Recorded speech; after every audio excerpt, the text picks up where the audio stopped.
Good morning, South Coast listeners. I hope I find you well on this lovely day. I thought today I would chat a little bit about boundaries to you. Boundaries are so important. There's the wonderful expression that says good fences make good neighbors. And we have fences around our properties to keep unwanted elements out, but also to protect what is precious to us, what is inside those fences. And similarly, we need those boundaries in our lives that protect our emotional wealth and physical boundaries regarding our bodies, etc.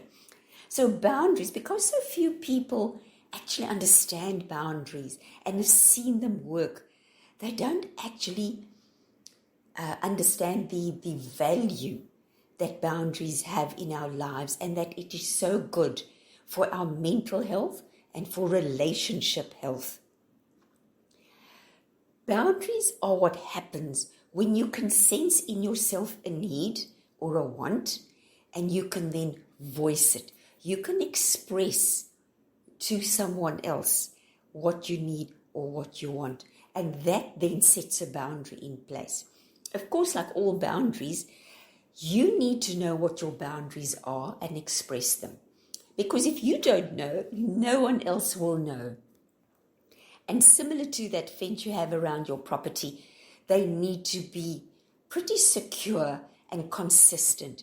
You cannot move them backwards and forwards, because that then just creates a lot of blurred lines and nobody eventually knows where the boundary lies.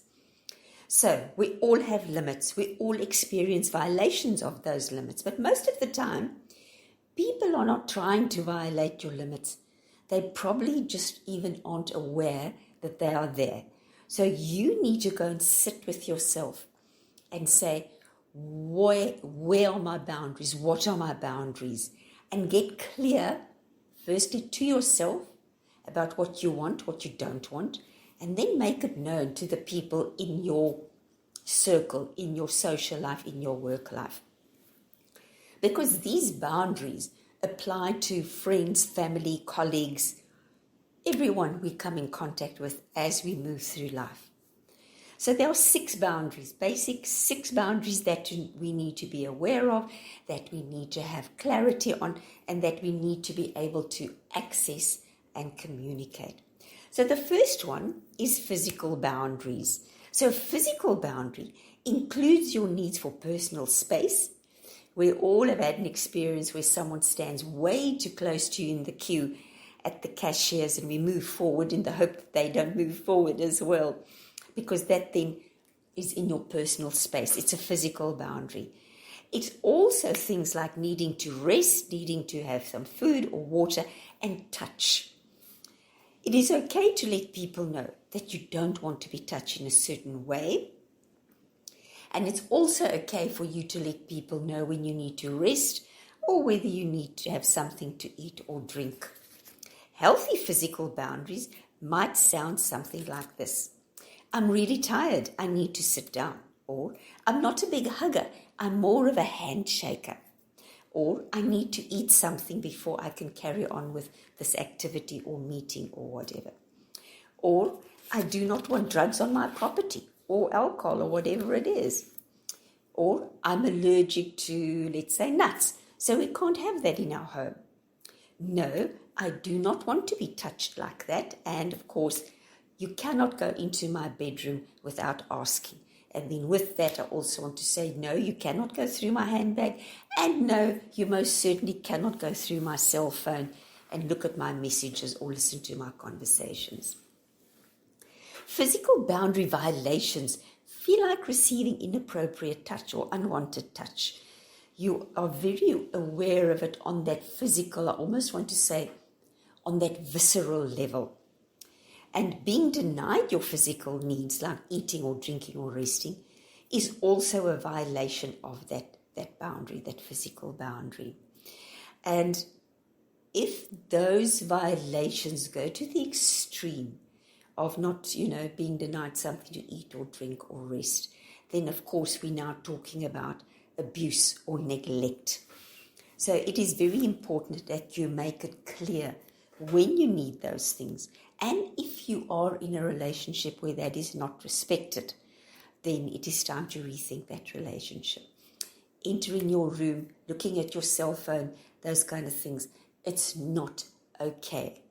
And remember, if you have a partner who wants to look at your cell phone, who wants to know who you're talking to, one thing is for certain, it is about their insecurities, and what you do will never be enough. They have to go and address their insecurities so they can feel comfortable and trust you, because not trusting someone is about their insecurities. The next one I want to touch on then is emotional boundaries. Emotional boundaries is all about respecting and honoring feelings and energy. Now, we have an emotional energy budget, just like you have a financial budget. If you cannot go out and buy, let's say, a Lamborghini, you just simply haven't got the money for it. And so we cannot just keep giving people our emotional energy, or have people dumping their emotions on us and expect us to absorb it and deal with it. So setting emotional boundaries means recognizing how much emotional energy I'm capable of taking in. Okay, no, because people dump on us too. And knowing when to share and when not to share. And limiting emotional sharing with people who do not respond appropriately, who respond poorly. Sometimes we share something with someone and they brush it off, and it is things like, just get over it, or I don't know why you're so upset about it, or you're too sensitive. And that is inappropriate, or I should say rather poor response to something you're dealing with. And it's a cue that perhaps that person is not the right person or the right time to share with. So respecting emotional boundaries means validating the feelings of others and making sure you respect their ability to take in emotional information, and they do the same for you. It is definitely a quid pro quo. So it might sound something like, for example, when I share my feelings with you and I get criticized, it makes me shut down. I can only share with you if you're able to respond respectfully to me. I think everybody has at some point, or is at present, experiencing where somebody is not respecting our emotions or responding poorly. Another example.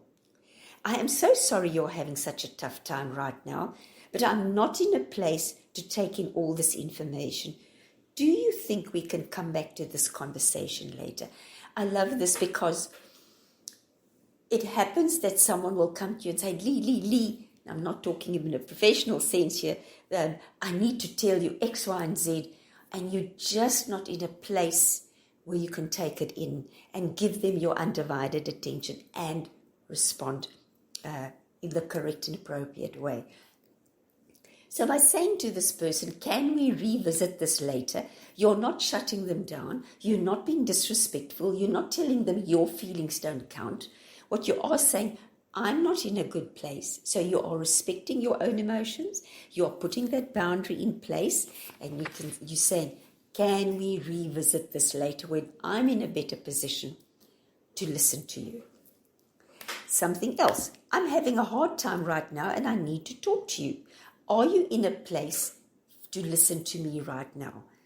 There are two things that happen here. I don't know if you'll notice, but I am respecting the other person, saying, I need to talk to you. Are you in a place where you can listen right now? But then I'm also respecting myself by voicing the fact that I need to talk in the first instance.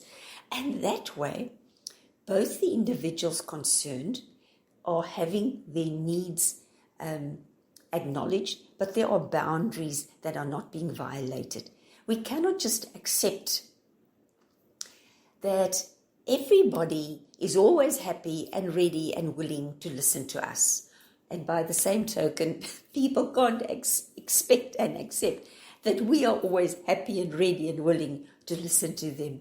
We all have that emotional dry run where we just feel I cannot listen to anymore, or I can't listen today. I've had enough of my own issues and I really just need me time. I need to reschedule this time when I'm good and ready to do justice to your issue. And then, of course, I really can't talk right now. It is not the right time. There's always a right time, and there can be a wrong time. And again, if you feel that it is not the right time, voice that. And I always say, if you think your hair needs washing, it probably does. And that just means trust your instincts. If you feel that something is not right, it probably isn't. If you feel that something is not appropriate, it probably isn't. So emotional boundary violations would probably sound something like this.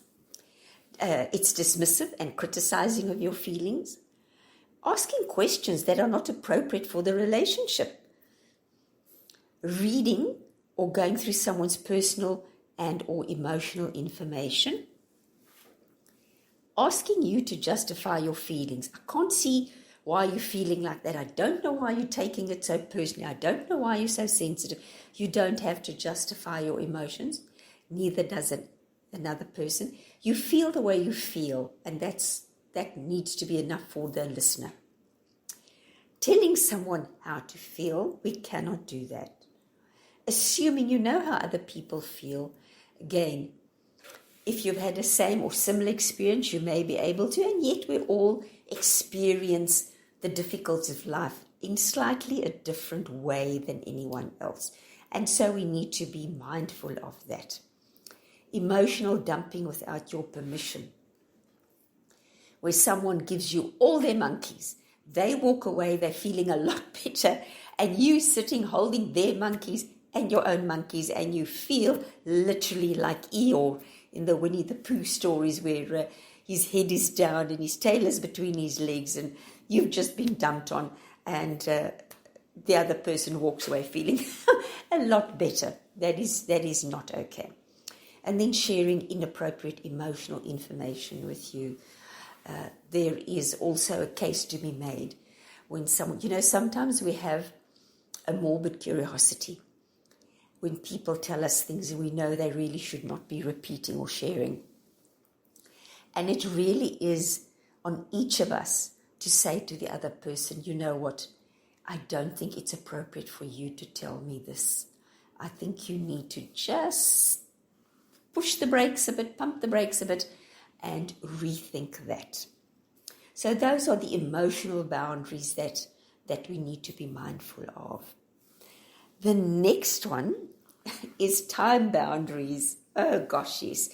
Punctuality is a big thing in my life. Your time is valuable, and it's important for you to protect it and how it is utilized. So setting time boundaries is incredibly important at work, at home, and socially. Setting time boundaries means you understand and prioritize what's important for you, and you don't overcommit. This, I can't say no. I'm always saying yes. The people pleaser get themselves in such a knot, and often other people along with them, because they overcommit, they run late, they can't finish tasks on time. And it's all because the time boundary has not been clarified and set in place. So if someone says to you, can I have 10 minutes of your time? Make sure you say, yes, but 10 minutes is all I've got. So by minute number 8, you need to say, you know what, we are out of time. So you can start wrapping it up and saying your goodbyes and not let it run over. And, say something like, we'll have to revisit this another time. Or, if you're really sure it's only so many minutes, but if it's not, it's just simply not going to work. So healthy time boundaries may sound something like, I can't come to this event this weekend, so sorry. I can only stay for an hour.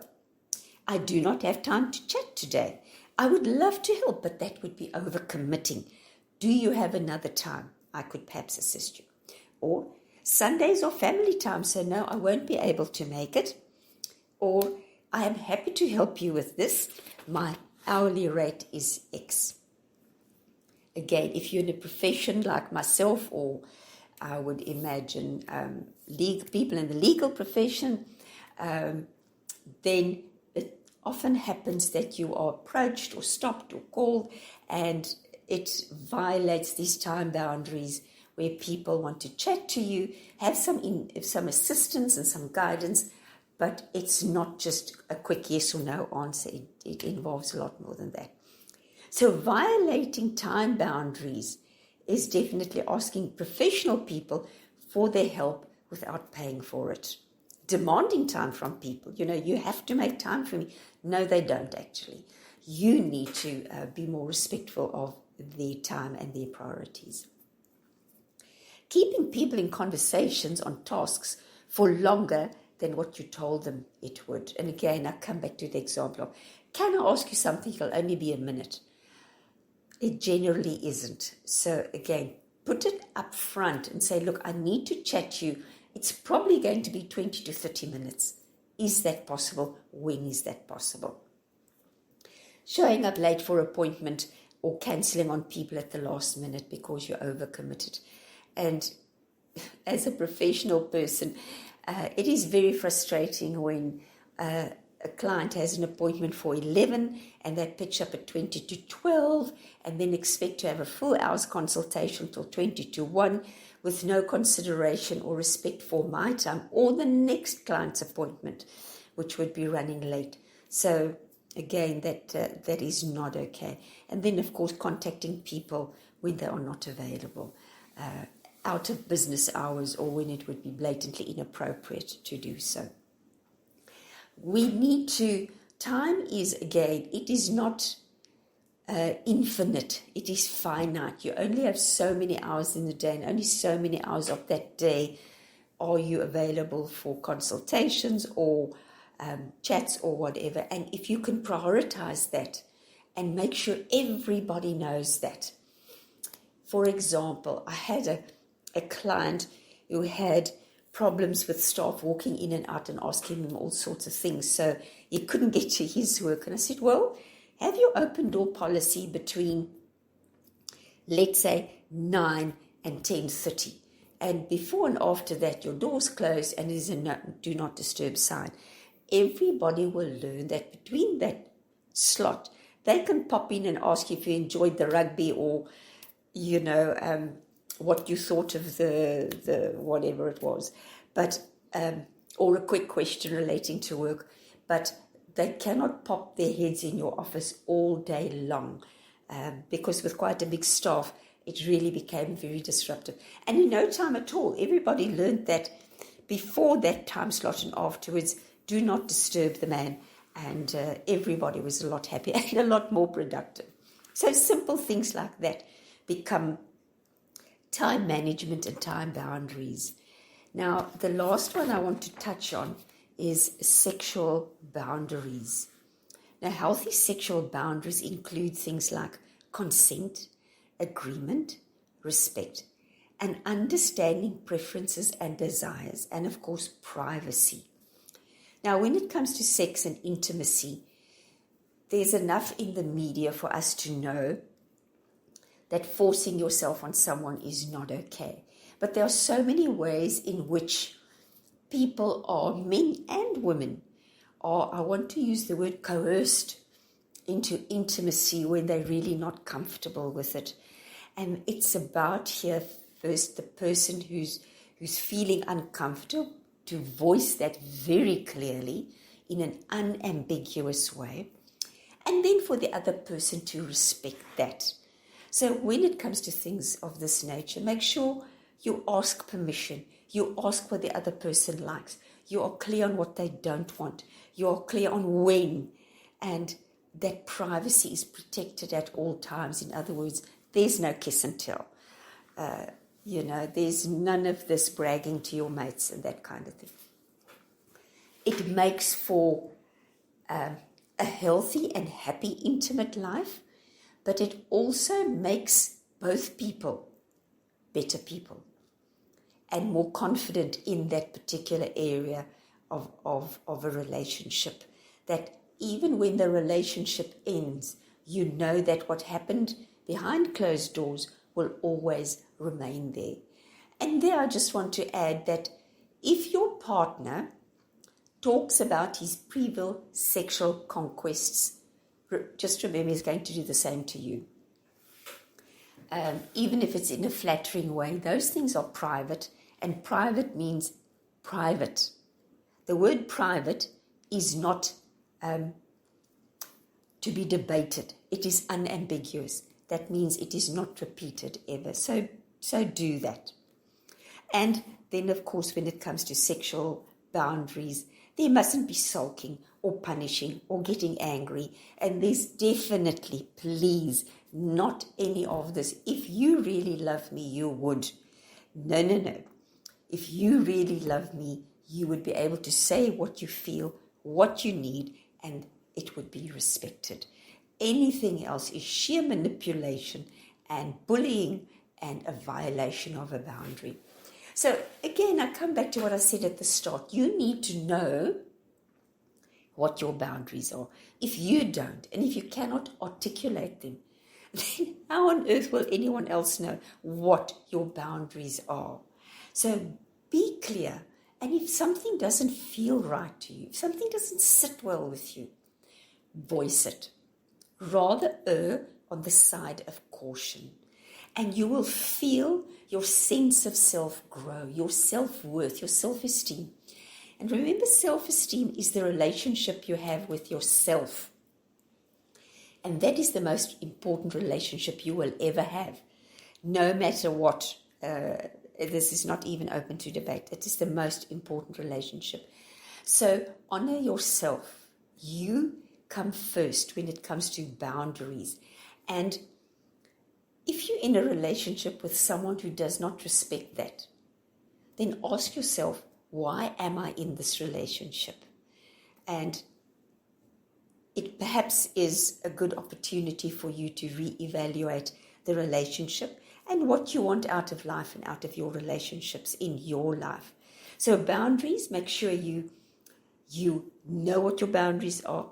Make sure you express them clearly and maintain them. And remember, they've got to be consistent.